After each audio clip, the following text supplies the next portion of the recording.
Hi, I'm Crazy Mama and I'm here to share another life hack with you. This one I guess I would call that some of the best things in life are free, and that you need to remember that. Often in this world that we live in, everything's so fast paced, rushed, um, store bought, paid for, that we often forget that some of the best memories can be made right there at your home, with things that don't cost you any money because you already have them. And I guess a lot of these are basically from my childhood. I probably didn't share all these as much as I should have with my kids, although my kids did do a lot of this stuff. Um, but I thought I'd just give you a reminder so that maybe instead of spending money today or tomorrow, that you could just stay home and do a few of these things with your kids. Let them just be in an unrushed day, and where you're not spending money, not getting your makeup on, not driving somewhere, where you're just relaxing and enjoying life.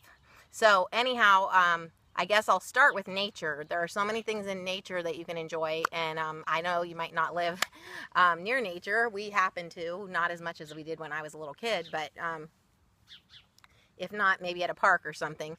Um, some of the funnest things, some of the funnest things, some of the most memorable things can be done just with nature. For instance, puddles. Whenever it rains, if it's not lightning, or after a storm, as long as it's a safe place, of course. Sometimes it's just fun to play in the mud or in the puddles, running around, riding your bikes through it, that kind of thing. Kids need to be able to get dirty. This is one of my favorite dirty kid pictures. It's my son Danny. His jeans are soaked in mud, and he's got mud on his face, his hair's sticking up, from playing in the dirt. Kids need to play in the dirt. They need to just be able to run around and just experience life. They need to play with sticks and rocks and flowers, and they need to look up in the sky and look at the clouds and see what animals they look like, or what toys they look like, or what characters they look like, or what people they look like, using their imagination, making up stories about the clouds that they see. They can use sticks to build little forts. They can use them to make swords. You have to be a little careful with that sometimes. A little bit of common sense. They can use rocks to build things. They can also use them. When I was a kid, there was a phenomenon, I guess you'd call, the pet rocks, where they actually marketed rocks as pets. Well, you can make up your own pet rock. You could also paint them if there's paint at home, and put eyeballs on them and make them into weird monsters or dinosaurs or bugs, and just keep yourself entertained. Kids can entertain themselves with things like that for a long time. And another thing that they can do is, like with flowers, they can pick flowers for you. Wildflowers, doesn't cost a thing, but it's so sweet whenever they come to you with that little, bouquet of dandelions. I I love wildflowers. Whenever little kids bring them to me, they're just so cute. But and on another line, I'll move on to like boxes. Kids can have so much fun with boxes. They always say that the best part of the present is the box, and oftentimes that's true. If you watch kids, they really like the box better than the battery operated toy. Boxes can be used to just be anything that the kid wants them to be. They can make a rocket ship, they can make a car, a train, they can make a house, a tent, all out of a rocket ship. I mean, all out of a box, sorry. And they can color them, they can cut them, hopefully with your supervision or whatever that you give them that's safe for their age level. And the great thing is they can play in them for hours. And whenever they're tired of them and you notice that they haven't played with them for a few days, you can just get rid of them in whatever way that's appropriate for where you live. We happen to have a fire pit that we would burn ours in. Or another thing you can do with boxes, but only if parents think it's okay. I happen to have a different opinion about it than my husband, so maybe we don't do it whenever Daddy's home. Is sometimes a box makes a great sled for down the stairs, but with a bunch of pillows at the bottom. Yeah. But you need to have permission for that, I guess. And then to move on, also, like, not just boxes, but newspapers. I don't know if you did this when you were a kid, but when I was a kid, we used to make these paper hats. If you don't know how to make these, there are YouTube videos about it. I'm not making one, but I actually looked it up on YouTube just to remind me, because we used to make these when we were kids, to make little pirate hats. They can be pirates, they can, whatever they want it to be. They can be a baker, they can be a nun, they can be a teacher, they can be whatever they want this hat to be. A sailor, they can sail the oceans in their box with their paper hat, and they can even make paper swords, which I never made a paper sword, but I saw that when I was looking this up online to know to remind me how to make the paper hats. There was one on how to make a paper sword, so I thought that was pretty cool.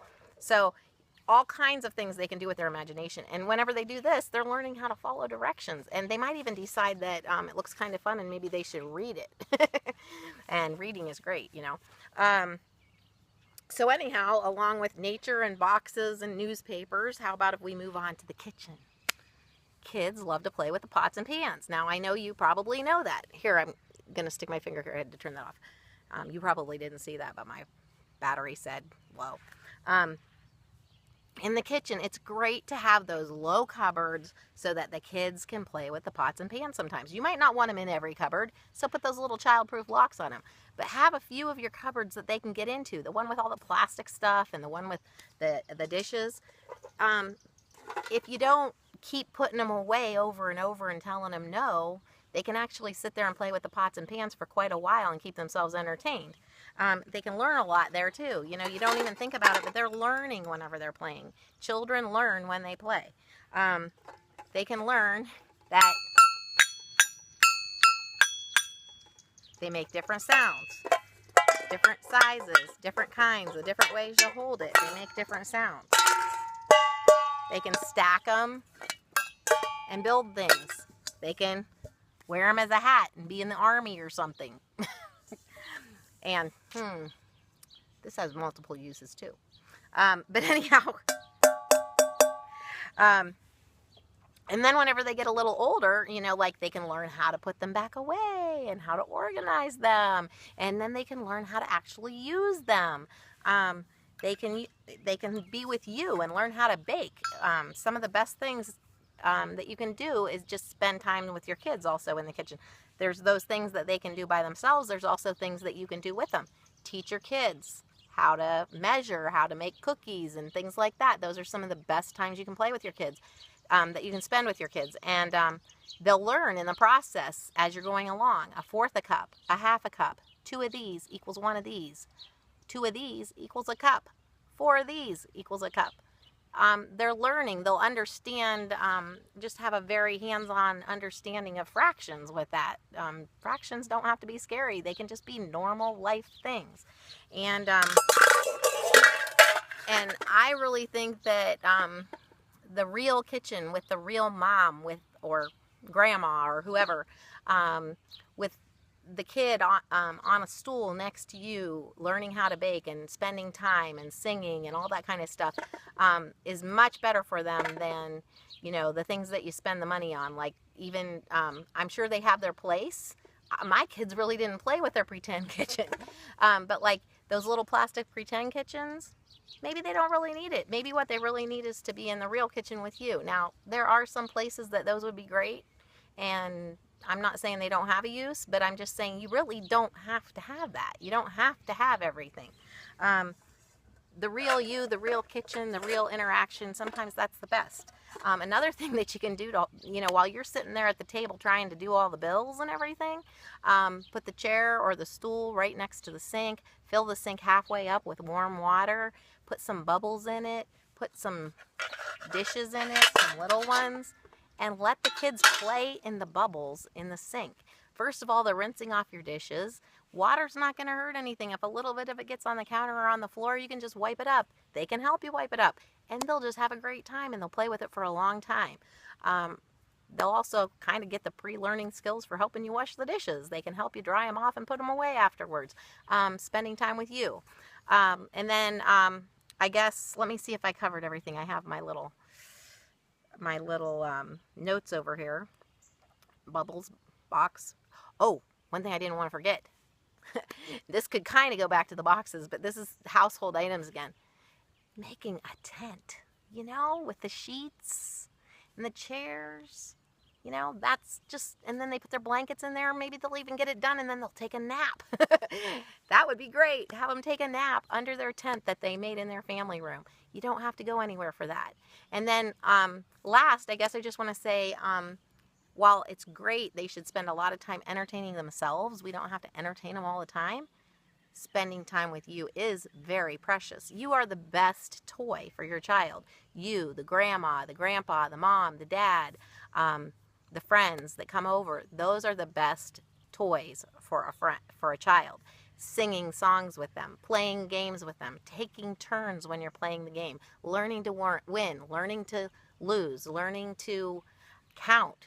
Candyland, you know, 1, 2, 3, 4, 5. Or if you don't have Candyland because you don't want to spend the money, you can play a game with those dots where you draw the dots on the paper and then you take turns drawing the line. You fill in your letter. Oh, you're learning how to write your letter. Then you're learning how to count up all the ones that you filled up, and you're doing it all with mom or dad or grandma.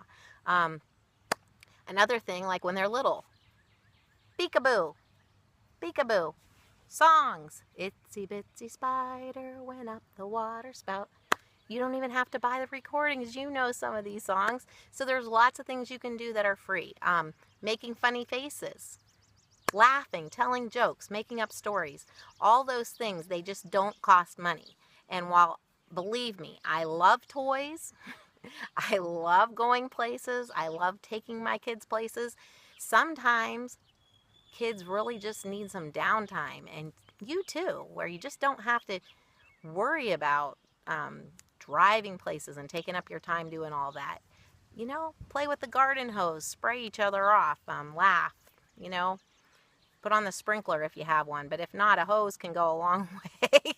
Spraying each other, chasing each other, playing tag, all those kinds of things. Don't forget about those things, because even though in this world we just have so many things that are materialistic to give our kids, we need to know that that's not always the best thing, and it's not always the, I don't know, appropriate thing. Like, you really don't need it. You really don't need it all the time. There's a place for it, but you really don't need it. So don't miss out on the free things. Don't miss out on the things that actually probably mean more to your kids. They're not going to remember that you had, you know, every one of those 50 electronic gadgets sitting around playing that they played with once and then they threw it away. But they are going to remember the time that they spent with you. Who's this behind me? Hey. So here's my buddy. Hi there. Hi there. So anyhow, I just hope that you remember to enjoy the simple things in life, and to teach your kids how to enjoy the simple things in life, and to just slow down and have fun together. Okay? Talk to you later. Bye.